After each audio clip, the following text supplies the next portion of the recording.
Ano ang sovereign will ng Diyos? Pag-usapan po natin yan sa devotion natin na ito. Magandang araw po sa bawat isa sa inyo. Welcome back to our 365 Daily Devotions Seminary Edition. Binabati ko po muna si Nita Paz Ariola, Jonathan Salting, and Musika 73. Hello po sa inyo. Salamat po sa inyong pagsubaybay dito sa ating mga devotions araw-araw. Now, yung topic po natin ngayon ay continuation po ng topic natin kahapon. Kahapon po, pinag-usapan natin yung permissive will. So, God's permissive will is His decision to allow certain actions, including sin, without approving them morally. Now, yung sovereign will naman po, kung yung permissive will, ito yung mga pinapayagan ng Diyos. No, nirerespeto ng Diyos yung ating free will, yung mga decisions natin. Yung sovereign will naman, ito yung desisyon ng Diyos na walang pwedeng bumago. Kumbaga, pag pinagdesisyonan ng Diyos yan, kahit sino, kahit anong bagay, kahit anong nilalang, hindi kayang baguhin yung desisyon ng Diyos. So, God's sovereign will is His absolute, unchangeable decree that determines everything that happens in creation and history. Nothing occurs outside His control or plan. Every event, good or evil, ultimately fulfills His divine purpose and glorifies His name. At yung pinagkaiba po ng permissive will and sovereign will, yung permissive will po, marami po mga differences.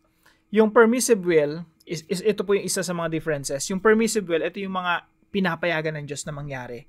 Kasi gusto natin gawin, mga tao. Gusto natin gumawa ng kasalanan, gusto natin pumatay, gusto natin magsinungaling, gusto natin maging corrupt. Pinapayagan ng Diyos. Pero, yung sovereign will naman, ito yung desisyon ng Diyos na mga bagay na pwede lang mangyari, no? So, kahit anong sama na gusto mong gawin, pag hindi pinayagan ng Diyos yan, hindi sobra yung kasamaan ng tao, no? Meron lang limit. So, yung sovereign will ng Diyos, ito yung kumokontrol ng lahat, na ito yung, kumbaga, kahit anong mangyari in the past at nangyayari ngayon at mangyayari in the future, ito ay nangyari at napangyari dahil sa sovereign will ng Diyos. Sabi po sa Daniel chapter 4 verse 35, ito po yung panahon po ito ni Haring Nebuchadnezzar. Sabi rito, all the peoples of the earth are regarded as nothing. Kahit hari ka pa, hindi mo kayang pigilan ang kalooban ng Diyos. All the peoples of the earth are regarded as nothing. God does as He pleases with the powers of heaven and the peoples of the earth. No one can hold back His hand or say to Him, "What have you done?" Walang makapagsabi sa Diyos na, "Lord, ano yung ginawa mo na to? Bakit ganito yung ginawa mo?" Ang lahat ng naninirahan sa lupa ay ibinibilang na wala. Ibig sabihin, walang epekto. Walang kayang gawin para pigilan ang kalooban ng Diyos. At kanyang ginagawa ang ayon sa kanyang kalooban sa hukbo ng langit at sa mga nanahan sa lupa. Walang makakahadlang sa kanyang kamay. Pag may pinagdesisyonan ng Diyos na gagawin niya, kahit lahat ng tao sa buong mundo, kasama mga spiritual beings, pigilan yung kamay ng Diyos, hindi nila mapipigilan. Bakit? Pinagdesisyonan ng Diyos yun Sovereign will of God yun. O makakapagsabi sa Kanya, anong ginagawa mo?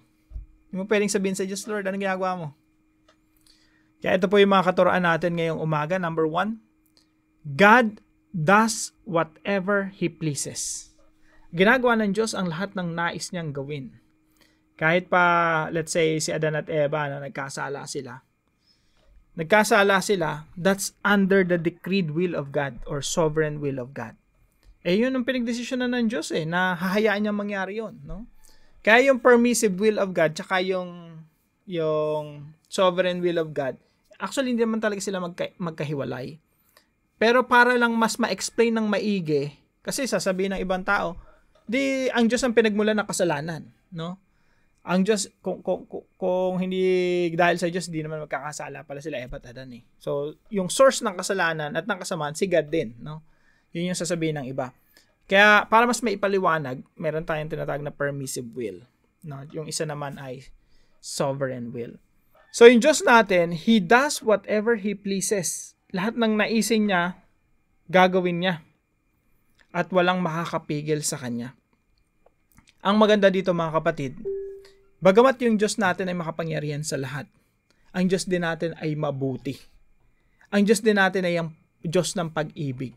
Kaya, ang sarap ding isipin God is all-powerful, at the same time, He is all-loving.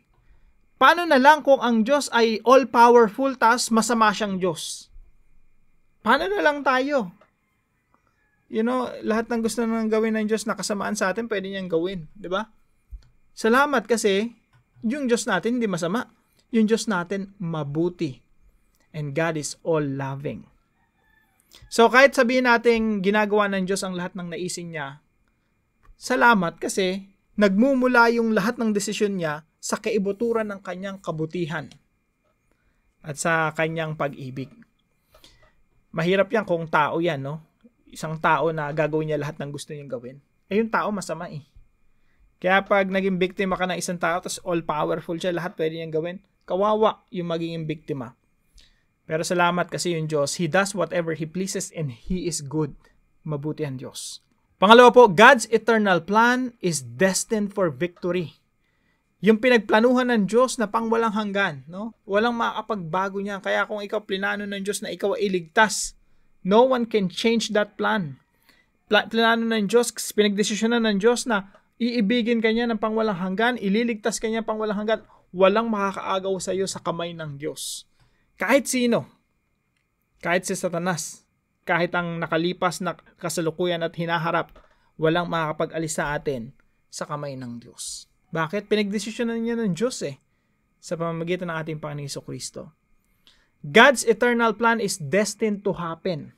Mangyayari talaga at walang makakapigil sa pinagdesisyonan ng Diyos. Kaya yung point number 3 natin, God's sovereign will cannot be thwarted or questioned.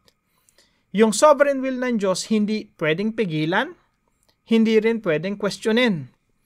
Kaya sabi po dito sa verse natin ngayon, God does as He pleases. With the powers of heaven and the peoples of the earth, no one,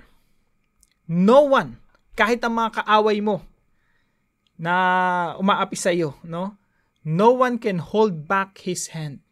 Pag pinagdesisyonan ng Diyos na pagpalain ka, walang makakapigil nun.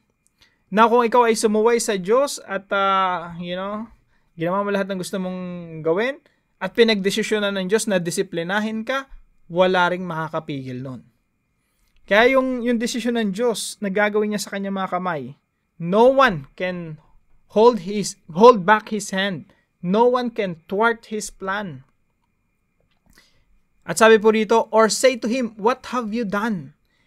Walang kahit sinong tao pwedeng sabihin, Lord, anong ginagawa mo? Ba't ginagawa mo yung mga bagay na ginagawa mo? You can't do that. You cannot question God. No one can question God. Because God's sovereign will cannot be thwarted or questioned. Alam niyo po, isa po ito sa napakagandang theology, no? Hindi natin kine-question si Lord. Kahit anong nangyayari sa buhay natin, hindi natin dapat kine-question ang ating Panginoon. As long as we're faithful to Him, as long as tapat ka sa Panginoon, at may nangyayaring hindi maganda sa iyo, hindi magandang questionin ng Diyos Basically, you're just telling God, Lord, I don't like what you're doing in my life. Pag kine-question mo siya, para mong sinasabi sa Diyos, Lord, ayoko ng diskarte mo. Ayoko ng plano mo. Ayoko ng ginagawa mo sa buhay ko. Kung ikaw ay dumaranas ng pagdurusa dahil sa sarili mong kagagawan, no? Kung ikaw ay naghihirap kasi naging tamad ka for the longest time, yun sarili mong kagagawan yun, no? Pero pag ikaw faithful ka sa Panginoon, tapat ka, you're doing your best all the time, kahit na maghirap ka, kahit na magdusa ka, kahit na magkasakit ka, alam mo sa sarili mo, malinis yung konsensya mo, Lord. I'm faithful to you, I'm obeying you, I'm following you. Yun talaga yung desire ng puso ko. Yes, maraming beses nahuhulog ako sa kasalanan, but my desire is to please you. At that time, dumaranas ka ng pagsubok, nagkakasakit ka, alam mo na yun sa sarili mo, na yun ay pinahintulot ng Diyos under His sovereign will, kailangan mong tanggapin. Kailangan mong alamin, Lord, bakit nangyari sa akin to? What's the purpose? Again, yung Diyos minsan, inire-reveal sa atin kung ano yung mga plano niya sa ating mga buhay. Ang kailangan lang talaga natin magpakumbaba sa harapan ng Diyos. Lord, you are sovereign. Makapangyarihan ka sa lahat. Tatanggapin ko ano yung nangyari sa buhay ko. And I know you have a beautiful plan for my life. God's sovereign will cannot be thwarted or questioned. Now, paano po natin ito i-apply sa ating mga buhay? Una po, transcend doubt and fear. Totoo po na tayo natatakot. Totoo po na tayo nagdududa. Totoo po na tayo nagugulumihanan, nagwo-worry, napupuno ng anxiety, worries in life. Pero we need to transcend. Ano po yung ibig sabihin ng transcend? Yung nandito ka sa sitwasyon na ito na madilim, pero nagtra-transcend ka doon, you're looking at your situation from the perspective of God. Because we believe in God. We know that God is there looking at us. Kailangan nating mag-transcend malampasan yung sitwasyon natin.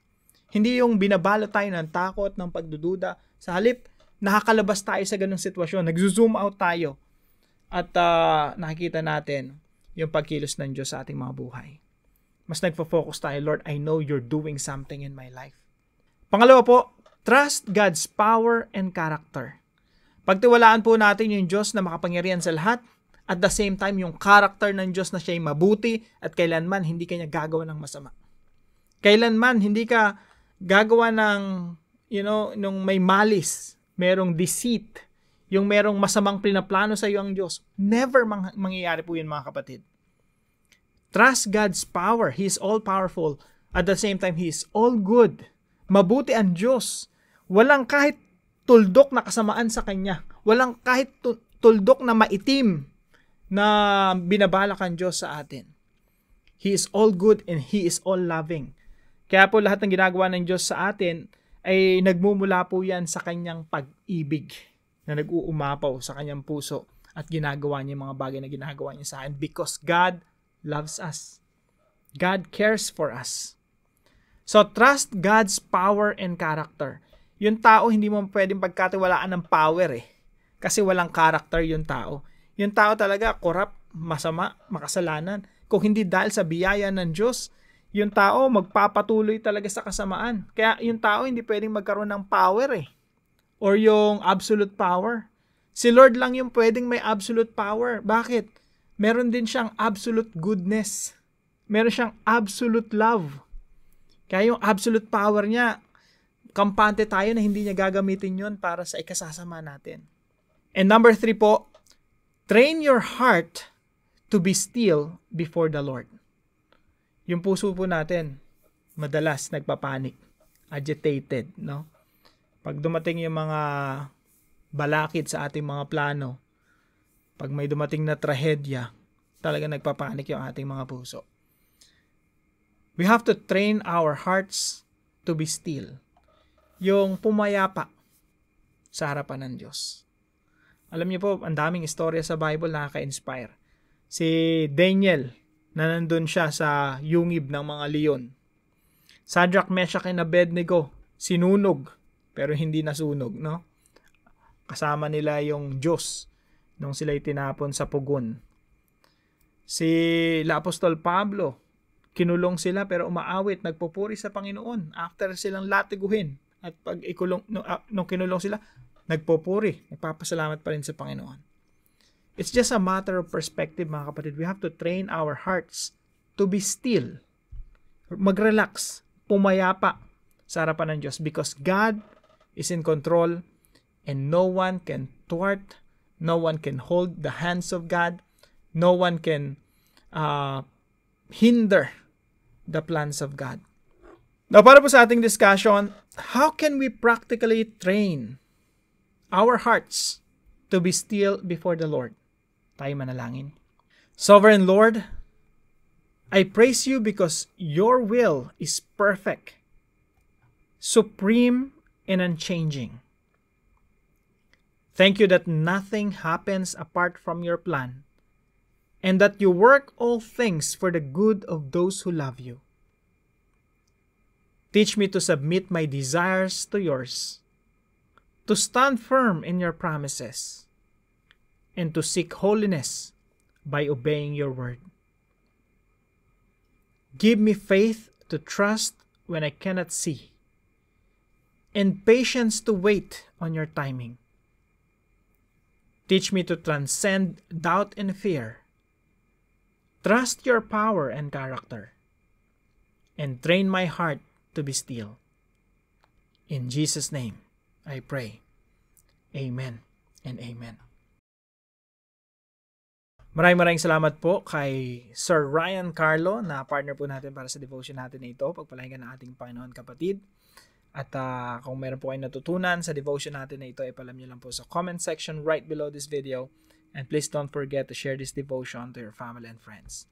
God bless you po. See you po tomorrow 5 a.m. dito sa ating Daily Devotions.